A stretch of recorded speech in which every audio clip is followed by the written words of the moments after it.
there was one particular quote from Trump that sort of really sort of stuck out as being possibly the most ridiculous quote I've ever heard from him.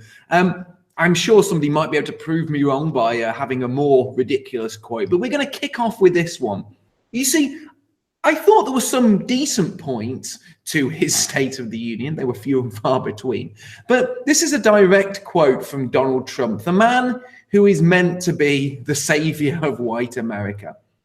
And I quote, "I want people to come into our country in the largest numbers ever, but they have to come in legally."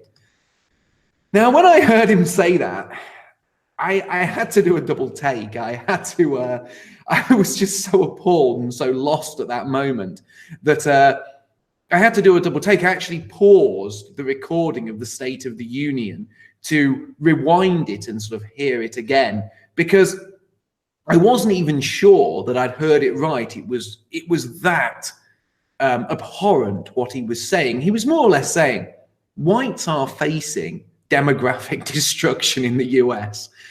And I want that to happen legally. I don't want that to happen illegally.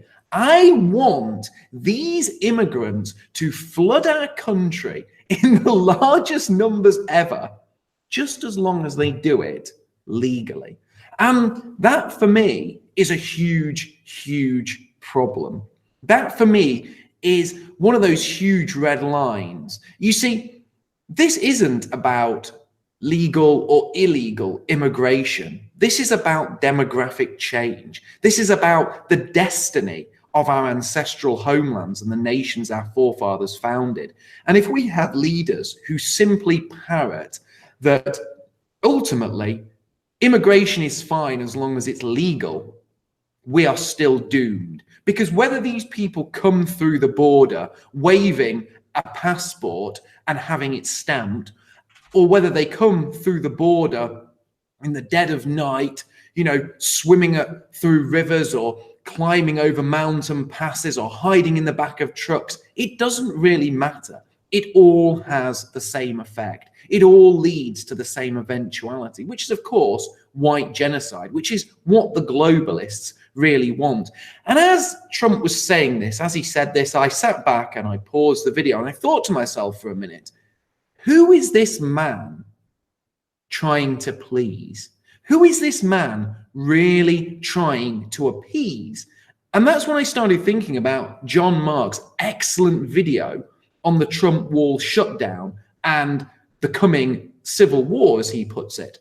I started to think, will any of the Democrats sat there actually be clapping when he says that? And the answer is they weren't.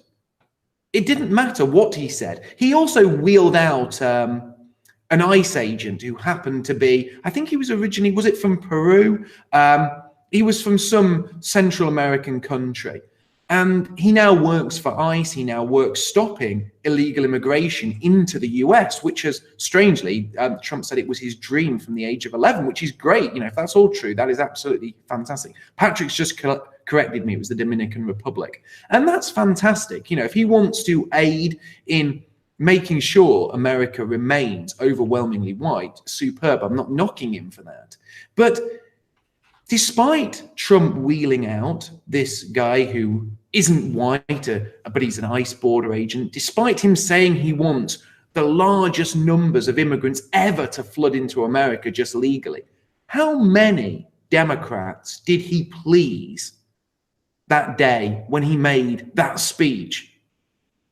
I should imagine not many, if any, because I don't think there's any appeasing these people. Because as John Mark says, and I'm sure he'll explain this in much better and greater detail than I am now, we are coming up to a time where you are either on one side or you're on the other.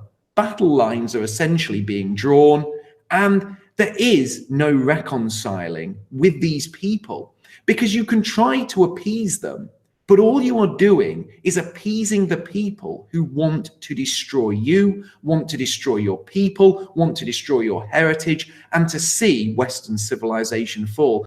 So I thought it was a lousy speech, and I guess we'll have plenty of time to talk about it, or not.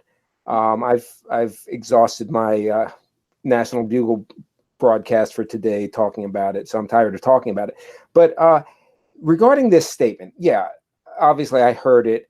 I would cringe, except I've heard it so many times before. This is nothing new from him. He has been saying this all along. So there are some questions. Mark, you asked, who is he trying to please?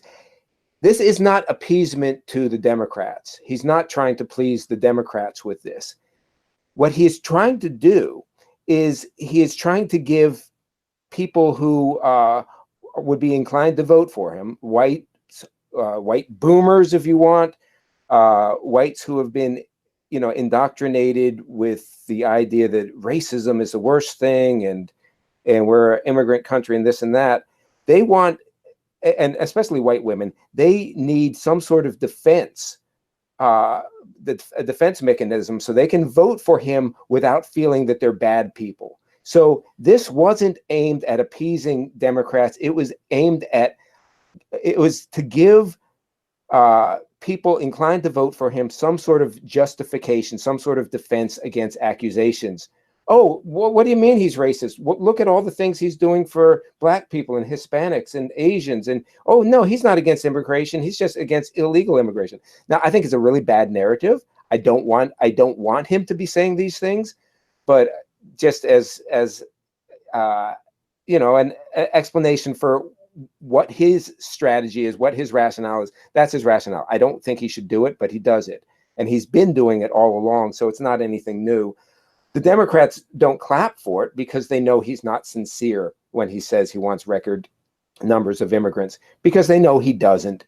They know he wants to change birthright citizenship. They know he wants to, ban immigration from Muslim countries. He is not pro-immigration. But he's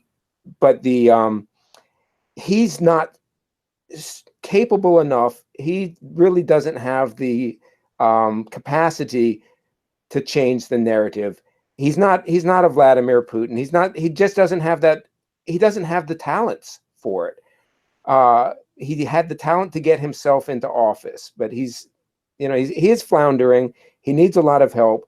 I wish he would be the one to change the narrative, but that's left to us. And the videos by John Mark, if he's explaining this, and Mark you and No White Guilt, we're putting out the narrative. Donald Trump won't. It's a shame, but this is nothing new from him. So I'll pass it on over now. Thank you, sir. Regrettably, I lost a day of productivity due to some frivolousness, and so I was trying to catch up, unable to see the speech. I really wish I had, because all of the information I'm hearing about it is very revelatory, but of course it's secondhand, so I don't know how perfectly accurate it is. Nonetheless, it sounds like Trump revealed, a real sort of sea change, a real marker in who and what he is to the American populace, the American voter, all of the white people that voted for him. It sounds like the snippets that I've heard is pure conservatism, just all over again. And that, of course, is extremely disenchanting for many people. I have, since he got into office, I told people that if he did not take the steps, and I've outlined them on this channel before, on the stream before, very certain specific steps, that it would just be a repeat of what we had seen before, and I gave the reasons why that would be a repeat.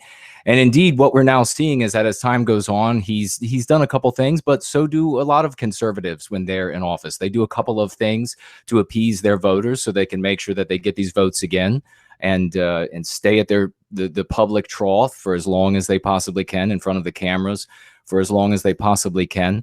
But it really seems like from some of these things I'm reading, if they're all true about what he was saying, and if we go over some of these things, I would be delighted to hear some more opinion and some more insight on some of the, I guess, topics that he addressed. But yeah, to Mark's point, this idea that we would have record immigration as long as it's legal. That is accepting the anti-white narrative. That is accepting the anti-white valuation of principles of moral versus immoral, etc. And once you've accepted their moral structure, you've lost the discussion. You can't win inside their moral framework.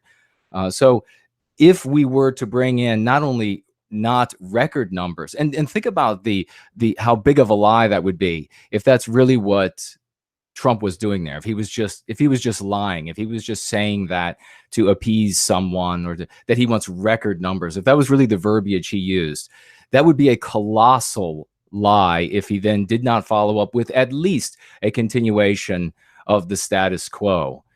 It's so disappointing. It is beyond sickening. I heard this comments about him talking about record numbers of women in the workforce and celebrating that as something wonderful. Record numbers of this for this non-white group, record numbers of that for that non-white group. You can't possibly be for families and celebrate more women in the workforce. What you're celebrating is taking parents away from their children and turning the children over to the state, which we know is going to continue to indoctrinate them in the anti-white narrative, as has been the case since this process began. So many things. I have a lot of notes here. Perhaps we can address some of those as the night goes on.